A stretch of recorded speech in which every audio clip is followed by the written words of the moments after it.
पर केवल एक श्रोता और एक वक्ता का उल्लेख है। हम तो अपनी कथा में एक बात, बहुत बड़ी बात बोलते हैं।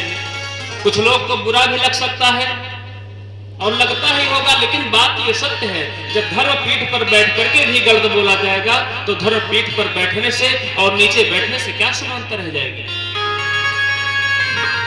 कहते हैं महाराज, कथाओं में अगर भीड़ आए 10,000 लोगों की तो बहुत बढ़िया है, पंडित बाबा लोगों की और बढ़िया रहेगी, बढ़िया दक्षिणा आएगा, आरती करा देंगे तो भी 2-4,000 नहीं पड़ जाएगा। लेकिन विलक्षण बात यह, कथा में एक नहीं 1,00,000 लोग आए, 1 करोड़ लोग आए, स्वागत है उनका, मोस्ट वेलकम। लेकिन अगर 1 करोड़ नहीं 10 खरब लोग आ जाएं और भगवान की कथा वहां पर ना चलने पाए, विघ्न हो जाए, तो 10 करोड़ भी आने से क्या मतलब बनता है। आप लोग कम संख्या में हैं, बहुत बढ़िया, कोई दिक्कत नहीं। अर्जुन को जब भगवान श्री कृष्ण महाभारत के युद्ध में उपदेश कर रहे थे तो वहां पर कहा गया है कि 28 अछौड़ी सेना थी और तलवार की चिंचनाहट इतनी तेज चल रही थी कि एक शत्रु अपने शत्रु को मार रहा था और खुद उसकी आह की आवाज दूसरा व्यक्ति तक नहीं सुन पाता था, इतनी चंचनाहट थी तलवार में। बाणों की एकदम बौछार चल रही थी दोनों तरफ से, और वहां पर अकेले में, यानी कि अगर कोई व्यक्ति आपके कान में घुस करके बोलता, उसके बाद भी आप सुन नहीं पाते कि मेरे कान में ये घुस करके क्या बोला है। और वहां पर अपने दिव्य कृपा से प्राप्त करा करके अर्जुन को भगवान श्री कृष्ण गीता का उपदेश किए हैं। गीता ज्ञान, गीता का ज्ञान है। वहां पर भीड़ बहुत थी, लेकिन एक व्यक्ति को सिर्फ भगवान ने गीता ज्ञान दिया। भागवत कथा के बारे में अगर आएंगे तो भागवत कथा श्रीमन नारायण ने चतुष्क श्लोक की भागवत, अहमेवास्मेवाग्रे नान्यदेव सतसत परम पश्चादहं यदे तच्चे तोन्योन्यस्म्याम्यहम्। चतुष्क श्लोकीय भागवत के माध्यम से श्रीमन नारायण ने श्री ब्रह्मा जी को दिया अकेले में। श्री ब्रह्मा जी महाराज जी ने अपने पुत्र नारद जी को यही चतुष्क श्लोकीय भागवत दिया। किसको? नारद जी को। और नारद जी के सामने जब व्यथित होकर के श्री वेद व्यास जी महाराज और 17 महापुराण का उन्होंने महापुराण का लेखन करने के बाद में उनका मन व्यथित हो गया तो बोल पड़े कि अब हमसे कुछ होने वाला नहीं है। तब नारद जी के अपना पूर्व चरित्र सुना करके श्री वेद व्यास जी महाराज जी को उपदेश करके ये भागवत कथा लिखवाते हैं।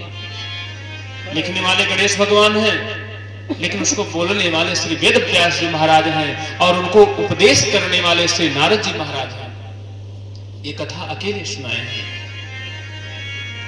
श्री वेद व्यास जी ने अपने पुत्र श्री सुखदेव जी को ये कथा अकेले में सुनाए हैं।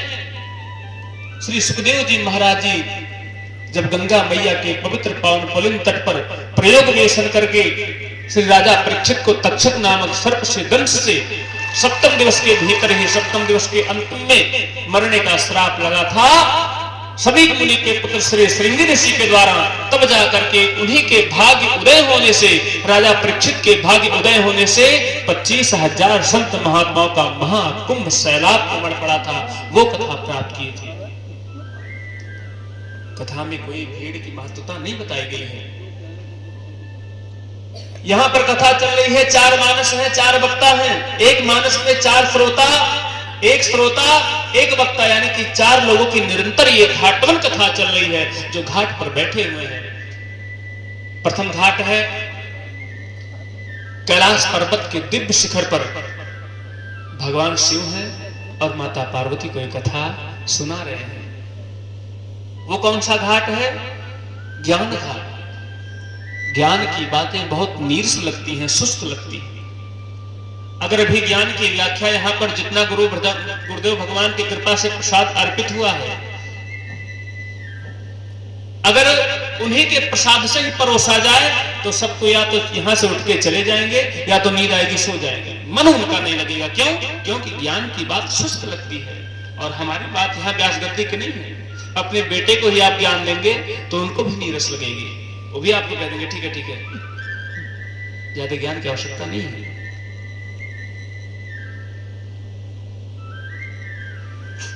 मैं निवेदन कर रहा था बंधुओं माताओं कि प्रथम का घाट है ये कैलाश पर्वत के दिव्य शिखर पर। वक्ता है भगवान श्री शिव जी और श्रोता है मां पार्वती। घाट है ज्ञान घाट। दूसरा घाट है, नीचे उतरेंगे थोड़ा सा हिमालय पर्वत से, काकभुशुंडी जी महाराज हैं। काकभुशुंडी जी वक्ता हैं और श्रोता हैं श्री गरुड़ जी महाराज।